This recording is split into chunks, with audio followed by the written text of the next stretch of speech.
Welcome to Strategy Speaks, the official podcast of the Center for Security, Diplomacy and Strategy at the Vrije Universiteit Brussels. I am your host, Daniel Fiott, and for this fourth episode, I'm absolutely delighted to welcome Professor Dr. Alexander Mattelaer for a discussion on the NATO Washington Summit and about NATO affairs more generally. Alexander, a very good colleague, is an associate professor at the VUB and also a senior research fellow at the Egmont Institute in Brussels. Alexander, you've just come back from Washington, where NATO held its annual summit. Although the summit took place in the context of the 75th anniversary of the alliance, inescapably, the wider context included the presidential election campaign in the US and also the status of President Biden. Can you give us your impression of the mood and the feeling at the summit? You know, what were people talking about behind the scenes? What was the general feeling amongst colleagues? Thank you, Daniel. It's a real pleasure to join the Strategy Speaks podcast of CSDS. Well, coming back from Washington, I'd say the summit, it sought to project a thematic consistency of purpose, namely to strengthen NATO's deterrence and defense, to support Ukraine, and thirdly, to closely engage with the many partners that the alliance has cultivated. Overall, that made for a well-developed package, but it is true that these messages got partly overshadowed by the growing doubt over the electoral prospects of US President Joe Biden. As the summit took place, there was a growing crisis mood within the Democratic Party, and that could not help but fuel the growing doubts whether the US support for Ukraine in particular is cemented for the long haul, and what the alliance needed to do to prepare for a potential return of Donald Trump to the White House. At the same time, I'd also add that the rearmament effort of the different European allies is now firmly underway, albeit at a varying speed if you look across the continent. So over time, there will be more European military power that will come to back the alliance, and that will make it more resilient in political terms. So it is not, I think, as if Europeans can only or should only despair about US politics. There is, in fact, work to be done, and they are increasingly getting on with it. Thanks for that, Alexander. And yes, I think you pointed to the, let's say, more productive elements of the Washington summit, and in particular, the need for rearmament, and also the fact that NATO is increasingly investing in its partnerships, as well as the core tasks of the alliance. And maybe my second question then will actually focus a bit more on the contents of the Washington summit, moving away from US domestic politics. And I was really wondering that at least one of the impressions that I picked up on was that at least some commentators after the summit kind of intoned that the declaration did not really reflect the severity of our times. So I guess my question to you really would be is, firstly, are you actually pleased with the summit declaration? And in what ways do you think the Washington summit actually delivered, given the severity of our times? And also a second follow-up question here, and this is maybe slightly a bit more unfair, is to also ask you, if you, Alexander, held the pen of the declaration, unencumbered by alliance politics, which I know is a kind of mystical world that never actually happens. But let's just imagine there is no alliance politics in the way. What are the core messages that you would have actually emphasized in the summit declaration? Wow, that are quite a few questions to have a go at. I think I'd start by saying that I was personally struck by the fact that this declaration is actually very well crafted as a diplomatic text. There is a logical consistency to its structure that is not always present in NATO documents. I think that the Washington Declaration, it really starts by stating all the NATO basics. It then goes on to review the ongoing adaptation of deterrence and defense. Then it turns to the Ukraine debate and the partnership agenda. And I think all those elements, they form concentric circles building upon one another.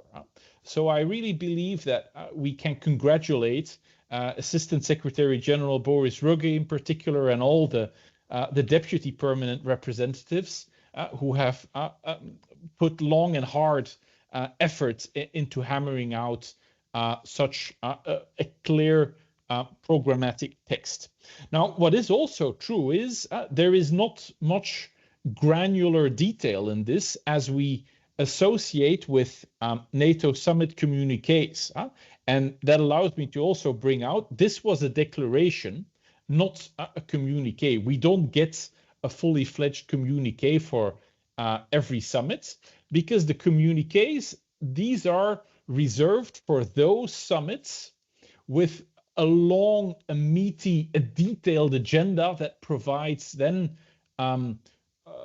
detailed guidance and instructions for the alliance system to follow up on. We saw that, for instance, in 2016 with the Warsaw Summit. We saw that again last year with the Vilnius Summit. But let's face it, this was now a summit. It was an anniversary event.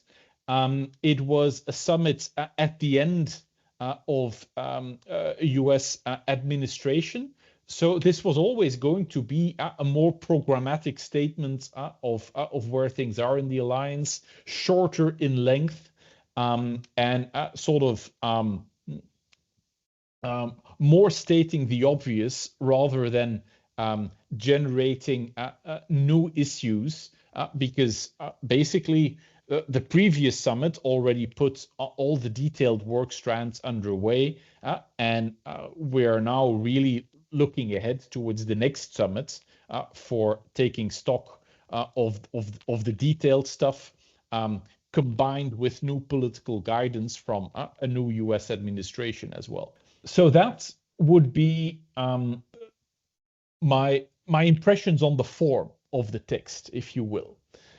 On substance, I was particularly struck by the hardening of the tone of the agreed language on China, which was quite noticeable.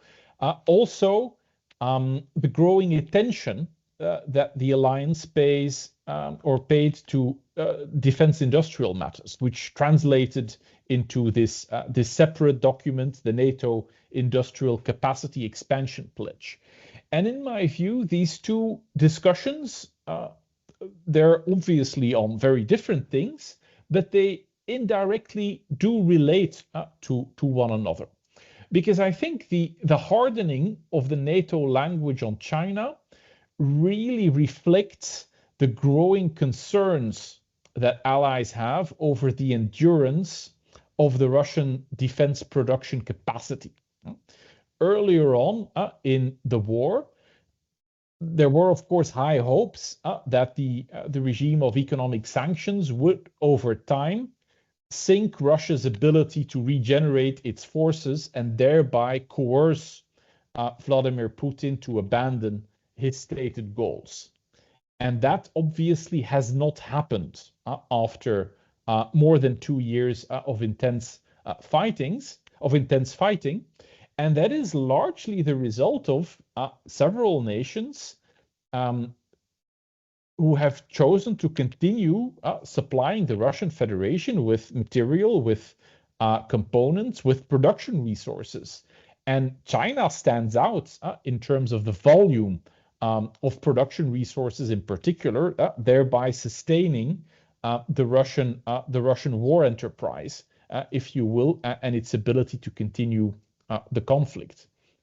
And as protracted conflicts, we know that from history, they tend to largely boil down to outproducing and outlasting the adversary. And NATO has not yet embarked fully on the path to dramatically grow the size of its own defense industrial base. And that is now the conversation that that accelerated. And this was, of course, not just about the need to continue arming and supplying Ukraine with all they need, but also with a view to sustaining much larger force structures in Europe. And what I think is really important here is that the NATO industrial capacity expansion pledge links up this industrial conversation, which has already been sort of going on without too much structure for the previous 2 years, but it has now linked that up with the capability planning conversation that NATO is so good at in the context of the NATO defense planning process, and that has been largely missing in the past, and in that sense, the new force structure targets that NATO is generating for allies can sort of inform and push the defense industrial conversation further. So I think that was really in substantive terms, the big breakthrough.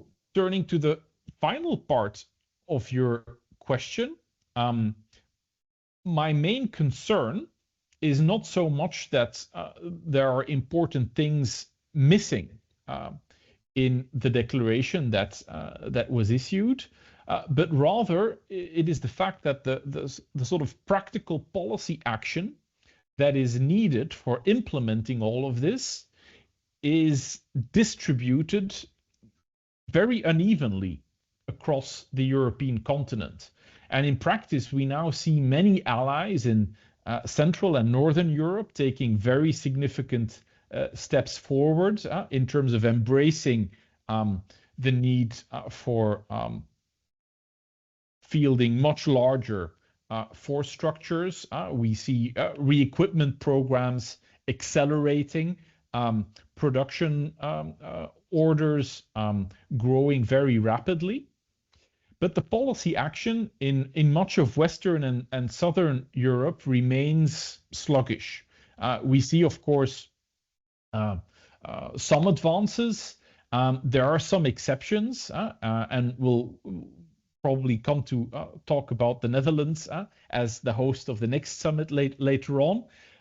But overall, these remain the exceptions, and both the news from Germany, the growing domestic turmoil in France, it doesn't bode particularly well that the Western European allies with the largest weight are putting their full weight behind all of this.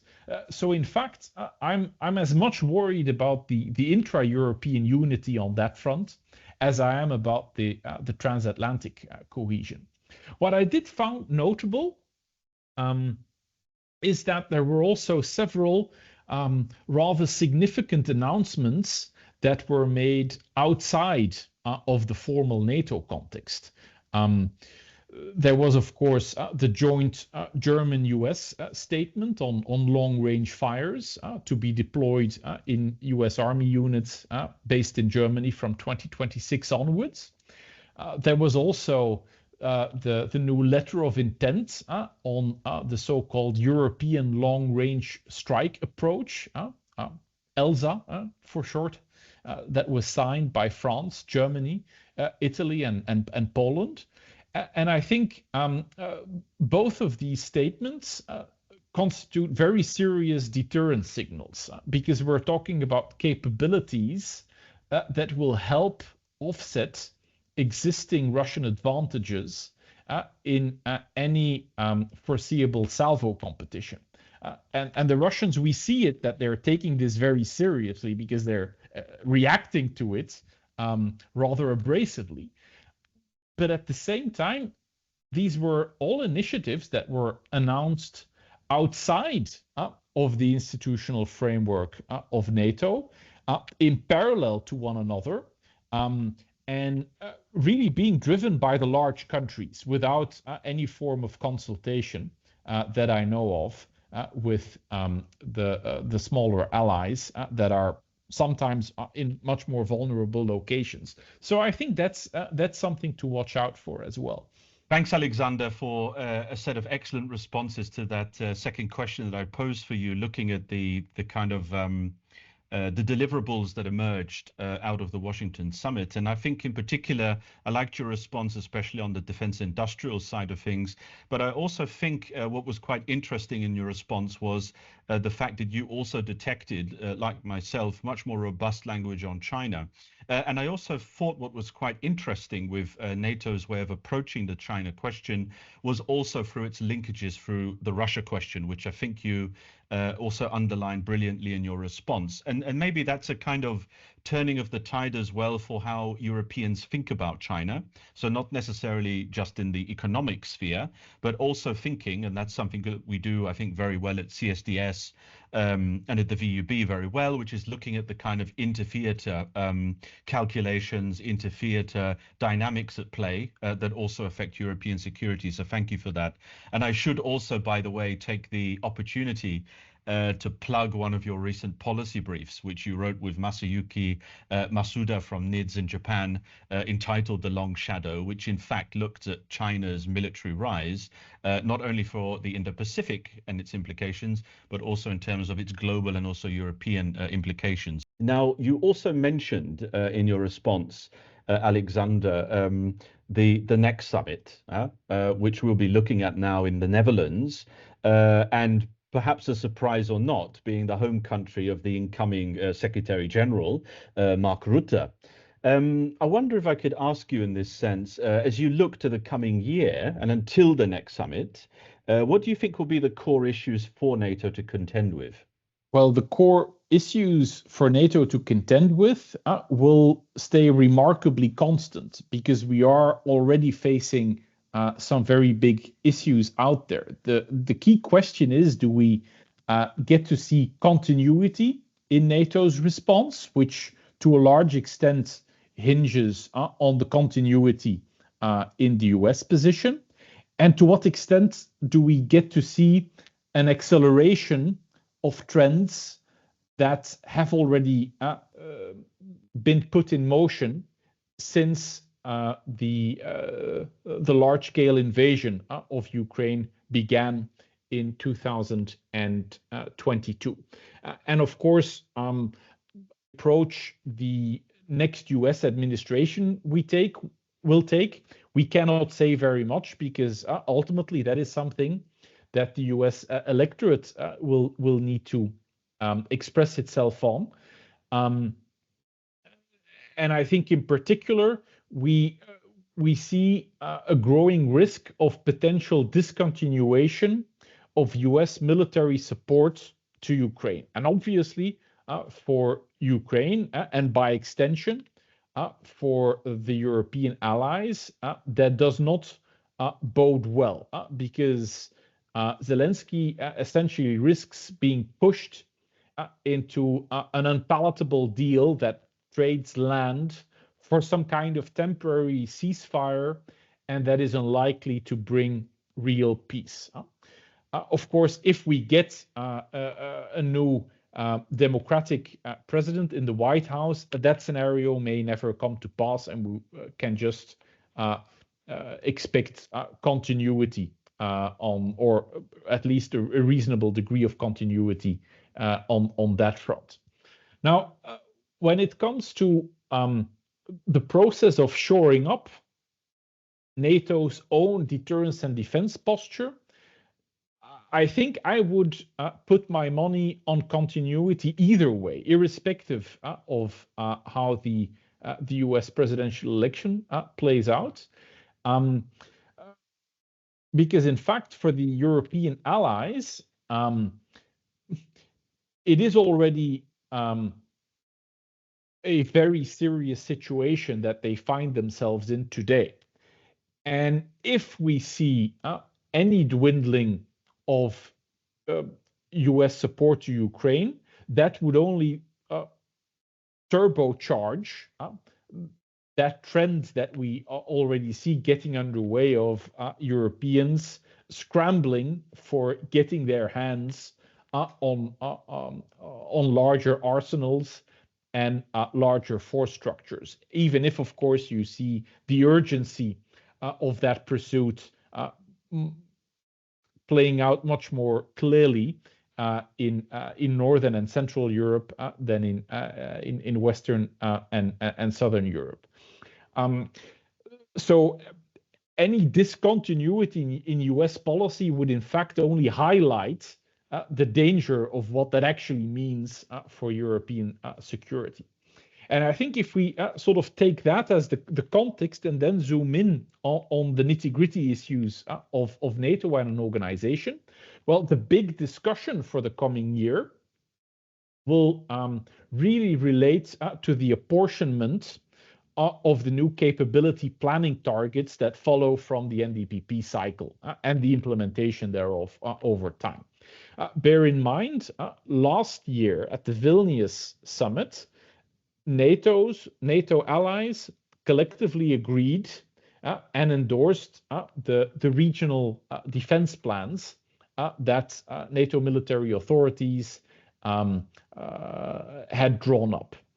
And operational defense plans, they come with operational requirements. These requirements have now fed into the defense planning process, have given birth to what should over time become a much larger, more capable NATO force structure. And the requirements thereof will now be distributed across all the allies. So the draft targets are probably already circulating. And it will be a defense ministerial meeting in the spring of 2025 that will presumably come to the political decision on that.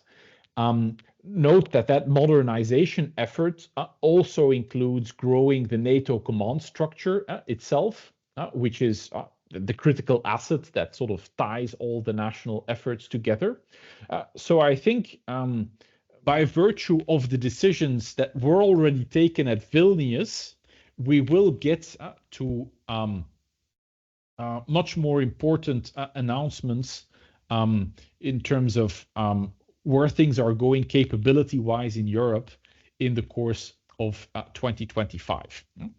And that mostly relates to sort of a much larger, more Europeanized NATO force structure to be built up over the coming years. Second, what I think we will also get a more extensive discussion about is the so-called appropriate mix between the different legs of NATO's deterrence. Namely, there's the nuclear, there's the conventional, and the missile defense elements that are all part of what NATO is increasingly calling integrated deterrence.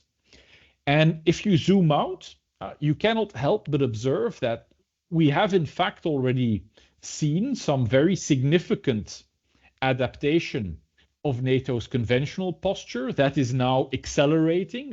It will accelerate further with the new NDPP targets being apportioned to nations in the coming months. At the same time, the war in Ukraine has showcased how urgent the investment in missile defense capabilities really is. How it has become obvious to all that it really makes a difference in many cases between life and death. If you have capable missile defense systems in place or not, and what kind of munition stockpiles you need, and what's the trade-off in terms of intercepting missiles when in flight rather than taking them out on the ground, etc., etc. So the missile defense conversation is already very well alive and at the top of people's minds. Also in political terms in Europe, because all of a sudden European leaders are growing to realize that their major cities, their major critical infrastructure, all constitute targets. And if you don't have um, adequate missile defense cover, it sort of will fuel public fears about insecurity like nothing else, right? But arguably, the part of NATO's integrated deterrence that has not gone through major changes yet is the nuclear part. The alliance has in fact only just started contemplating nuclear posture adaptation. Yes, of course, it has been modernizing the sort of legacy capability that already existed by transitioning from mostly F-16 fleets to, in the future, F-35 fleets. The Dutch have just certified their F-35 fleet for the nuclear mission and so on and so forth. But the transition from F-16 or Tornado to the F-35 as a platform, that is just the modernization of something that already existed, that has existed for many years, for many decades, in fact. So it is not sort of a true exercise in adapting NATO's posture to the new nuclear threat environment. And I think if we sort of take stock of the extent of Russian nuclear saber rattling that we have seen already over the past 2.5 years, I think it is fairly obvious that just replacing the old dual-capable aircraft with a couple of new dual-capable aircraft, that is not a genuine response to that increased threat environment. So I would actually expect that the next US nuclear posture review that will be commissioned by the incoming administration will be very important in setting the parameters of this discussion. In turn, we've also just seen a change of government in London with Keir Starmer taking over as UK Prime Minister. The United Kingdom has also a few months ago published a nuclear enterprise command paper that sort of consolidated the nuclear acquis, if you will, in with respect to the UK's own arsenal. The key question is also for me whether this Labour government that has come into office will also take that part of NATO deterrence to heart and potentially build on the program of record. Conceivably, we might see the United Kingdom reintroducing an air leg, for instance. That would be a very important signal that the nuclear threat environment has changed, and similar kind of questions might be playing out in France. Of course, France has its own position in nuclear deterrence, but I think we are coming to conditions where we may get to see much more far-reaching adaptation of NATO's nuclear posture. So I think that are really the sort of the big debates that I see already on the horizon. The Washington summit was, of course, also the last summit with Jens Stoltenberg at the helm as Secretary General. It was also an emotional goodbye. I thought he got a standing ovation at the public forum where he spoke freely, making jokes even. So it was really an emotional goodbye. But I think as we look ahead, as we look towards the takeover by Mark Rutte of the Secretary General position, I think overall we can look ahead to that point in time with confidence, because Mark Rutte is, after all, very well positioned to provide continuity. Of course, there has been some discussion about the question why it are always the same countries that get to provide the Secretary General of NATO. And now, well, no country has been as overrepresented in this position as the Netherlands, bearing in mind that Josef Luns, who was serving as NATO SecGen, did so for 13 years during the Cold War. So if you sort of start counting the number of years that the Netherlands has provided guidance by occupying the private office of the Secretary General, they really stand out. But that also really speaks to the fact that there is no country that is arguably as intimately familiar with the ins and outs of the alliance as the Netherlands. Coming back to what I said earlier, note, for instance, that the Netherlands is, for instance, also it's one of the few allies taking part in NATO's nuclear sharing arrangements. It is also the one of that limited group that is by far the most forward-leaning in that regard.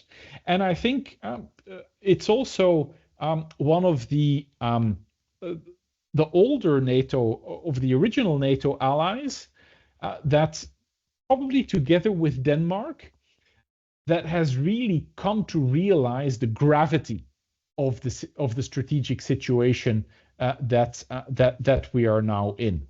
And my sense was that there was a very large Dutch presence in Washington. The team Holland is already preparing for the next summit in The Hague. So all preparations are underway for a smooth handover and strategic continuity on that front.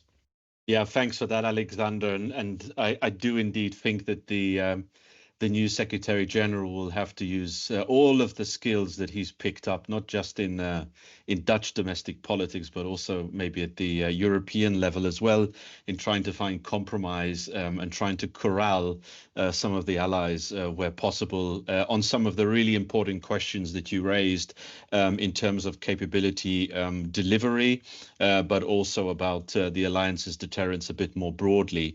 And I especially liked how you began the response to that last set of questions, where you looked at the question of continuity and maybe change as well, and noting in particular that while there might be some change on one side of the Atlantic, that in fact the pathway for Europeans is relatively obvious and clear in the context of war in Europe again. And on that point, I think trying to connect it with one of your earlier observations, that as Europeans we may look a bit too closely at what is perhaps happening in Washington and politics in the US, when in fact in Europe we also have a lot of our own issues and dynamics at play in European politics that don't seem to be going away anytime soon, but which also have an impact upon the possibility of the alliance moving forward, especially the Europeanization, as you put it, of NATO to that extent. So thanks very much for joining me, Alexander. I did want to start the podcast by calling you our man in Washington, but you've been back for a few days now. In many ways, that's been good because you've been able to reflect a bit more on some of what you've heard. But it was also nice to hear in your responses some of the more personal insights as well, being there at the public forum in Washington. So thank you so much for being with me, Alexander, today. That was the end of our fourth episode of Strategy Speaks. We're going to take a little bit of a break over the summer weeks and months, but we'll be back again with the fifth episode just after summer. Thank you for listening.